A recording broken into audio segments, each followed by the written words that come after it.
అస్సలాము అలైకుం వరహ్మతుల్లాహి వబరకాతు. అనంత కరుణామయుడు అపార కృపాశీలుడైన అల్లాహ్ పేరుతో ప్రారంభం.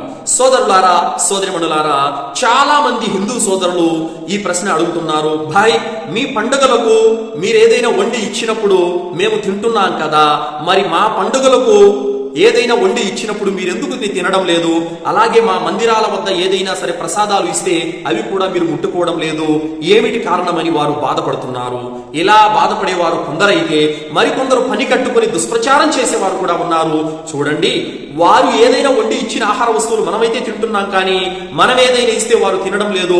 చూశారా ముస్లింలు ఎంత మత పిచ్చి అనేది వాళ్ళల్లో ఉందో అనేది దుష్ప్రచారం చేసేవారు కూడా కొందరు ఉన్నారు. సోదరులారా, వారందరికీ కూడా నేను ఇస్తున్నటువంటి సమాధానము ఏమిటంటే, సోదరులారా, సర్వలోకాలకు సృష్టికర్త అయినటువంటి అల్లాహ్ సుబ్హానహు వ తఆలా విశ్వసించినటువంటి ప్రజలకు, ఏ విశ్వసించిన ప్రజలకు?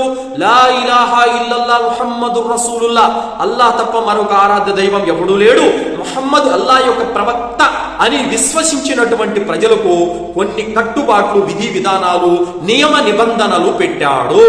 సూర అల్ బకరా 2వ సూర 173వ వాక్యం ప్రకారము అల్లాహ్ సుబ్హానహు వ తఆలా కొన్నింటిని నిషేధించాడు.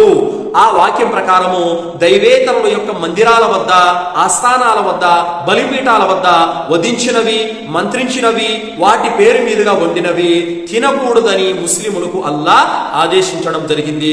ఇలాంటి యొక్క బోధనలు ఖురాన్ హదీసుల్లో చాలా చోట్ల చెప్పబడ్డాయి. సోదరులారా, ముఖ్యంగా దీనికి సంబంధించి నేను మీకు వివరణ ఇస్తాను. ముఖ్యంగా ముస్లిములు ఏదైతే ముస్లిమేతరుల యొక్క పండుగలు ఉన్నాయో, వారి యొక్క మత సాంప్రదాయాలు ఉన్నాయో, మత పద్ధతులు, ఆచార విధానాలు ఉన్నాయో, వాటి సందర్భంగా వండినటువంటి వంటలు, ఆహార పదార్థాలు ఒక ముస్లిం తినడానికి అనుమతి లేదు.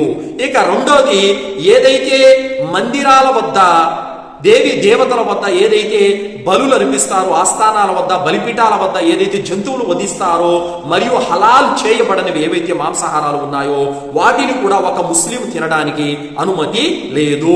అలాగే మందిరాల వద్ద ఏదైతే లడ్డూలని, అలాగే పులిహోరాలని, పంచామృతమని ఏదైతే ప్రసాదాలుగా పంచబడతాయో ఆ ప్రసాదాలు కూడా తినటానికి ఒక ముస్లింకు అనుమతి లేదు.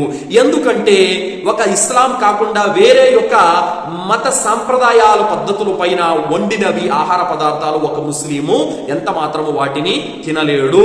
అలాగే విగ్రహాల వద్ద, ఆస్థానాల వద్ద, బలిపీఠాల వద్ద ఏవైతే అక్కడ వధించబడతాయో, వాటి పేరు మీదుగా వండబడతాయో అవి కూడా ఒక ముస్లిం తినటానికి ఎంత మాత్రం కూడా అనుమతి లేదు. కావున సోదరులారా, మీరు ఇందులో బాధపడటం ఎంత మాత్రం కూడా సమంజసం కాదు. ఎందుకంటే సర్వలోకాలను సృష్టించినటువంటి సృష్టికర్త కొన్ని హద్దులు, కొన్ని నియమాలు పెట్టాడు. ఆ హద్దులకు, నియమాలకు కట్టుబడి ఉండాల్సినటువంటి అవసరము ఒక ముస్లింకి ఎంతైనా ఉంది. దేవుడు పెట్టినటువంటి ఆజ్ఞలను పాటించేవాడే నిజమైనటువంటి దాసుడు అనబడతాడు. దేవుడు పెట్టిన నియమ నిబంధనలకు కట్టుబడి ఉండేవాడే నిజమైనటువంటి విశ్వాసి అనబడతాడు. కావున మా ప్రియమైనటువంటి హిందూ సోదరులారా, మీరు బాధపడవలసినటువంటి అవసరం లేదు. ఎందుకంటే మీలో కూడా చాలా మంది శనివారం రోజున నీసు తినని వారు ఉన్నారు. మీలో కూడా సోమవారం రోజున నీసు తినని వారు ఉన్నారు.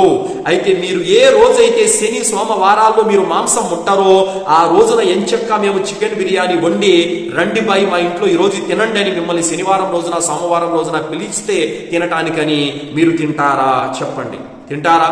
అప్పుడు మీరు తినలేదని మేము బాధపడితే అది సమంజసమేనా? దాన్ని తీసుకొని తినలేదని దుష్ప్రచారం చేస్తే అది సమంజసమేనా? అలాగే కార్తీక వారమంతా, ఆ నెలంతా కూడా, కార్తీక మాసం అంతా కూడా మీరు మాంసాహారం ముట్టరు. అలాగే మీరు కొన్ని నెలల్లో, కొన్ని వారాల్లో దీక్షలు చేస్తారు. ఆ దీక్షల సందర్భంగా కూడా మీరు మాంసం ముట్టరు. మరి ఆ సందర్భంలో మేము పిలిచి చికెన్లు, మటన్లు వండి పెడితే, మిమ్మల్ని ఆహ్వానిస్తే మీరు వచ్చి తింటారా? చెప్పండి, తినరు. ఎందుకంటే మీకు కొన్ని నియమ నిబంధనలు, హద్దులు అనేవి మీ మత ప్రతిపాదిక పైన ఉన్నాయి.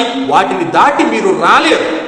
కావున అలాగే విశ్వసించిన ప్రజల కోసము అల్లాహ్ సుబ్హానహు వ తఆలా కొన్ని నియమ నిబంధనలు పెట్టాడు, హద్దులు పెట్టాడు. ఏది హలాల్, ఏది హరాం, ఏది మంచి, ఏది చెడు అన్నటువంటి విషయాలు అల్లాహ్ మనకు కండిషన్లు అనేవి పెట్టాడు. కాబట్టి ఆ హద్దుల ప్రకారం నడుచుకోవలసినటువంటి బాధ్యత ఒక ముస్లిం పైన ఉంది. అల్లాహ్ పెట్టినటువంటి ఆ హద్దులను దాటి ఏ ముస్లిం కూడా రాలేడు. నా హిందూ సోదరులారా, ఈ విషయాన్ని మీరు అర్థం చేసుకోండి. అలాగే చాలా మంది అయ్యప్ప మాలలేస్తూ ఉంటారు. వారిని మీరు చూసినట్లయితే గనక వారు మాంసం ముట్టరు, అలాగే స్త్రీతో సంభోగం చేయరు, అలాగే ఎవరంటే వారు వండిన ఆహారం తినరు, ఎవరినంటే వాళ్ళు ముట్టుకోరు, ఎక్కడంటే అక్కడ కూర్చోరు. వారు కొన్ని నియమ నిబంధనలు ఆ దీక్ష ప్రకారంగా పెట్టుకోవడం అనేది జరిగింది. కావున సృష్టికర్త కూడా కొన్ని నియమ నిబంధనలు మానవుల కోసం పెట్టాడు. మానవులందరూ కూడా వాటిని పాటించాల్సినటువంటి అవసరం ఎంతైనా ఉంది. లేదు నేను ప్రజలు బాధపడతారని చెప్పి సృష్టికర్త పెట్టిన ఆజ్ఞలను హద్దులను చెరిపేసి నేను వచ్చినట్లయితే గనక పాపాత్ముడైపోతాను, దైవ అవిధేయుడను అయిపోతాను, దేవుని యొక్క శిక్షకు నేను గురైతాను. కావున సోదరులారా, దేవుడు కొన్ని నియమ నిబంధనలు పెట్టాడు, వాటిని పాటించాల్సినటువంటి అవసరము ఎంతైనా ఉంది సోదరులారా. కావున ఇలాంటి సందర్భాల్లో మేము ఏదైతే ఇస్తున్నామో వాటిని మీరు తినడం లేదు అని మీరు బాధపడాల్సినటువంటి అవసరం లేదు. సోదరులారా, మీ పండుగల సందర్భంగా, మీ మత సాంప్రదాయాల సందర్భంగా, అలాగే గుళ్ళు గోపురాల దగ్గర కాకుండా మీరు మామూలు టైంలో ఎప్పుడు మీరు ఆహ్వానించినా కూడా మనము తింటాము. ఎలాంటి ఇబ్బంది ఏమీ లేదు. మిగతా సమయాల్లో మీరు మీ ఇంట్లో వండి పెట్టినా, ఎక్కడ బయట తెచ్చిచ్చినా, అలాగే మీరు ఇంకా ఇతరత్ర కార్యక్రమాలు ఏదో ప్రోగ్రాములు చేసినప్పుడు కూడా ఇలాంటి వాటికి పెళ్లిళ్ళ సందర్భంగా వాటి సందర్భంగా ఏదైనా మీరు పెట్టినట్లయితే అప్పుడు చాలా మంది ముస్లింలు తింటూ ఉంటారు. ఎలాంటి అభ్యంతరం అనేది లేదు. అయితే మత సాంప్రదాయాలకు సంబంధించి, గుళ్ళు గోపురాలకు సంబంధించి, ప్రసాదాలకు సంబంధించి, హలాలు కానిటువంటి వస్తువులకు సంబంధించి అలాంటి విషయాలలో ఒక ముస్లిము తినడం అనేది ఎంత మాత్రం కూడా సబబు కాదు. ఇది మా ప్రియమైన హిందూ సోదరులు అర్థం చేసుకుంటారని ఆశిస్తున్నాను. సృష్టికర్త అయిన దైవంతో దువా చేస్తున్నాను. సత్యాన్ని, వాస్తవాన్ని గ్రహించి సన్మార్గంపై నడిచే సద్బుద్ధిని అల్లాహ్ మనందరికీ ప్రసాదించుగాక. ఆమీన్. వ ఆఖిరు దావానా అల్హమ్దులిల్లాహి రబ్బిల్ ఆలమీన్. అస్సలాము అలైకుం వ రహ్మతుల్లాహి వ బరకాతుహు.